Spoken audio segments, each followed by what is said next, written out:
নমস্কার বন্ধুরা, আমি সঞ্জিত সরকার। তোমরা দেখছো সঞ্জিত স্টাডি সেন্টার। আজকের এই ভিডিওটিতে উচ্চ মাধ্যমিক 2025 পলিটিক্যাল সায়েন্স অর্থাৎ রাষ্ট্রবিজ্ঞান বিষয় যে পরীক্ষাটি হয়ে গেল সেই পরীক্ষার প্রশ্নপত্র তোমাদের সামনে তুলে ধরবো এবং ছোট প্রশ্নের উত্তরগুলো করে দেবো। তার আগে বলো, যারা যারা আমার সাজেশন ফলো করেছিলে তারা কিরকম প্রশ্নের উত্তর করে এসেছো। আর সবচেয়ে বড় কথা, এই বছরের ছোট প্রশ্নগুলো কয়েকটি কিন্তু একটু জটিল টাইপের ছিল, বাকি সব ঠিকঠাকই ছিল। তো তোমাদের পরীক্ষা কেমন হয়েছে অবশ্যই কমেন্ট করে জানিও। তো চলো আলোচনাটা শুরু করা যাক। প্রথমে এমসিকিউ, ন্যাটো জোটের পাল্টা জোটের নাম কি? এটা হচ্ছে অপশন সি, ওয়ারাস। চার্চিল তার বিখ্যাত ফুলটন ভাষণটি দেন অপশন বি 1946 সালে। অনেকে 47 করতে পারে, কিন্তু এটা 1946 হবে। কোন সোভিয়েত নেতা শান্তিপূর্ণ সহাবস্থানের কথা তুলে ধরেছিলেন? এটা কিন্তু নিকিতা ক্রুশ্চেভ। ভারতের কমনওয়েলথ অফ নেশনস এর বি হবে এটা সদস্য। সিমলা চুক্তি স্বাক্ষরিত হয়েছিল প্রধানমন্ত্রী ইন্দিরা গান্ধীর সঙ্গে পাকিস্তানের রাষ্ট্রপতি অপশন এ জুলফিকার আলী ভুট্টোর। চীন ভারত বিরোধ হয় সাল হচ্ছে 1962 অপশন এ। সম্মিলিত জাতিপুঞ্জের মূল অঙ্গ ছিল অপশন সি 6টি। অর্থনৈতিক ও সামাজিক পরিষদের সদস্য সংখ্যা হলো অপশন সি 54। সম্মিলিত জাতিপুঞ্জের সদর দপ্তর অবস্থিত অপশন ডি নিউ ইয়র্কে। এরপর সম্মিলিত জাতিপুঞ্জের সনদে কতগুলি ধারা আছে? Option D 111টি।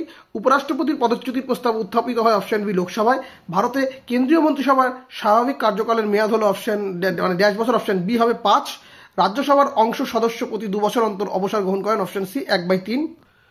পশ্চিমবঙ্গের বিধানসভায় নির্বাচিত সদস্য সংখ্যা হল অপশন এ 294। হাইকোর্টের বিচারের অধীনে কোন এলাকাটি নেই? অপশন সি পরামর্শদানমূলক এলাকা। সুপ্রিম কোর্টের বিচারপতিদের পদচ্যুত করতে পারেন অপশন এ রাষ্ট্রপতি। তারপর দেখো, ক্রেতা সুরক্ষা আইন তৈরি হয়েছিল অপশন বি 1986 সালে। তার ভারতের প্রথম প্রধান বিচারপতি ছিলেন option C Harilal J Kania. তারপরে কোন ধারা বলে সুপ্রিম কোর্ট মৌলিক অধিকার রক্ষায় লেখ জারি করতে পারে? অপশন সি 226 নং ধারা। এরপরে পরবর্তী প্রশ্ন, ভারতের প্রাচীনতম হাইকোর্ট হলো, এইটা কিন্তু একটু দেখো এ এবং সি দুটোই উত্তর হওয়ার চান্স রয়েছে, কলকাতা হাইকোর্ট এবং মাদ্রাস হাইকোর্ট, কারণ দুটোই কিন্তু 1862 সালে সম্ভবত 1 জুলাই হয়েছিল। তো এইটা কিন্তু একটু দেখতে হবে, তবে কলকাতা এবং মাদ্রাস দুটোই কিন্তু সঠিক উত্তর হওয়ার চান্স রয়েছে এখানে।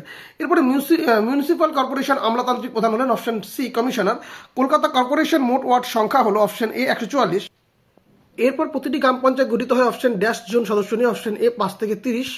এরপরে পঞ্চায়েত সমিতির প্রশাসনিক প্রধান হলেন অপশন বি সভাপতি। এবার আস্তে আস্তে তোমরা এসিকিউ গুলো দেখে নাও। এসিকিউ প্রশ্নগুলো তোমাদের সামনে আমি জাস্ট দেখিয়ে দিচ্ছি, তোমাদের সামনে এসিকিউ প্রশ্নগুলো তোমরা দেখে নিতে পারো। এই তোমাদের সম্পূর্ণ এসিকিউ যে প্রশ্নগুলো রয়েছে একে একে তোমরা দেখে নাও। এই তোমাদের এসিকিউ প্রশ্ন। এরপরে বড় প্রশ্ন থাকবে হুবহু কমন, জাতীয় স্বার্থ বিশ্বায়ন বলেছিলাম, মার্ক্সের রাষ্ট্র সম্পর্কিত তত্ত্ব, এক কক্ষ বিশিষ্ট আইনসভা, পূর্ণ ক্ষমতা স্বতন্ত্রীকরণ প্রয়োগ সম্ভব নয়, কাম্য নয়, মন্তব্যটির ব্যাখ্যা। একদম ইম্পর্টেন্ট একদম প্রশ্ন ছিল এগুলা। ভারতের রাষ্ট্রপতি জরুরি অবস্থা সংক্রান্ত ক্ষমতার সংক্ষিপ্ত বিবরণ, ভারতের যে কোনো রাজ্যের মুখ্যমন্ত্রীর ক্ষমতা পদমর্যাদা, ভারতের সংসদে আইন পাশের পদ্ধতি, আর ভারতের যে কোনো রাজ্যের বিধানসভার ক্ষমতা ও কার্যাবলী সংক্ষেপে আলোচনা করো। এই ছিল তোমাদের সম্পূর্ণ প্রশ্ন। তো তোমাদের পরীক্ষা কেমন হয়েছে অবশ্যই কমেন্ট করে জানিও। আর অনেকের পরীক্ষা হয়তো আজকে শেষ হয়ে গেছে, তো তারা এনজয় করো। আর যাদের যাদের আগামীকাল পরীক্ষা রয়েছে তারা ভালো মতো করে প্রস্তুতি নাও আগামীকালের জন্য।